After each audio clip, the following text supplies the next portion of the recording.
చాలా సంతోషం. నూతన సంవత్సరంలో ఇంత మంచి కార్యక్రమం పెట్టడం జరిగింది.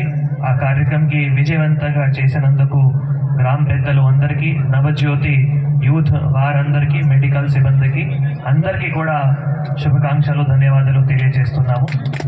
ఈరోజు ఈ కార్యక్రమంలో నాతో పాటు పాల్గొంటున్న గౌరవ పిఓఐటీడీ గారు ఖుష్బూ గుప్తా గారు, సభా అధ్యక్షుడు మీ గ్రామం పటేల్ రాజేశ్వర్ గారు, మన సిద్ధం భీమరావు గారు, మేసరం వెంకట్రావు పటేల్ గారు, మేసరం దుర్గు మన జిల్లా మేడి గారు, మేసరం మనోహర్ గారు, అడిషనల్ డిఎంహెచ్ఓ మనోహర్ గారు, డిఎంహెచ్ఓ గారు నరేందర్ రాఠోర్ గారు, డాక్టర్ శ్రీధర్ గారు, మీ పిహెచ్సి డాక్టర్ గారు, పంచాయత్ సెక్రటరీ గారు, ఎంఆర్ఓ గారు, ఎంపీడీఓ గారు, డిపిఆర్ఓ గారు, ప్రింట్ ఎలక్ట్రానిక్ మీడియా అందరికీ, సేవా ఫౌండేషన్ వారి సిబ్బందికి, ఇక్కడికి వచ్చిన భాయిలకి అండ్ మా సోదరులకి అందరికీ కూడా శుభాకాంక్షలు, అందరికీ కూడా ధన్యవాదాలు కూడా తెలియజేస్తున్నాము.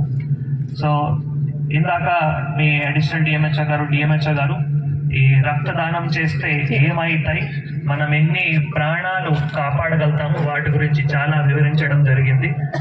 ఒక మంచి రక్తదానం చేస్తే కనీసం 3 జీవితం కాపాడగలుగుతారు.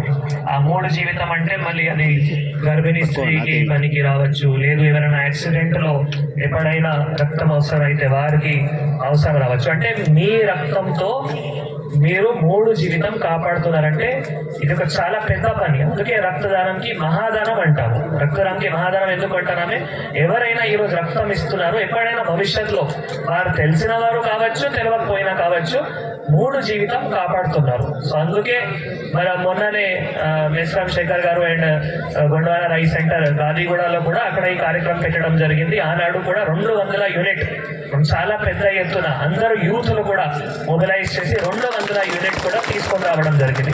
అదే స్ఫూర్తిలో ఈ రోజు పిహెచ్సి పెట్టా ప్రోగ్రాంలో కూడా 200 పైన యూత్లు, ఎందుకంటే నవజ్యోతి గ్రూప్ లోనే 200 యూత్ పిల్లలు ఉన్నారు. సో ఈ యూత్ వాళ్ళు కానీ, పంచాయత్ సెక్రటరీ కానీ, తర్వాత మన అమ్మాయిలు కానీ, వారు కూడా అందరూ వచ్చి ఈ రోజు రక్తం ఇస్తున్నారంటే ఒక ప్రోత్సాహం అవుతున్నాయి. మొన్న గాదిగూడలో చేశాము, ఈ రోజు పిహెచ్సి పెట్టమగరంలో చేశాము. అది కూడా ఆదివాసీ గిరిజన కుటుంబంలో ఇది ఒక మంచి అలవాట్లు వస్తున్నాయి. కాబట్టి మీ అందరికీ కూడా ఈ మంచి ప్రోత్సాహంలో మనం నూతన సంవత్సరంలో ఇంకా చాలా ఇట్లా కార్యక్రమం కూడా జరుపుకోవాలి. మనం అందరూ కూడా తప్పకుండా ప్రతి ఒక్క కార్యక్రమంలో కూడా తప్పకుండా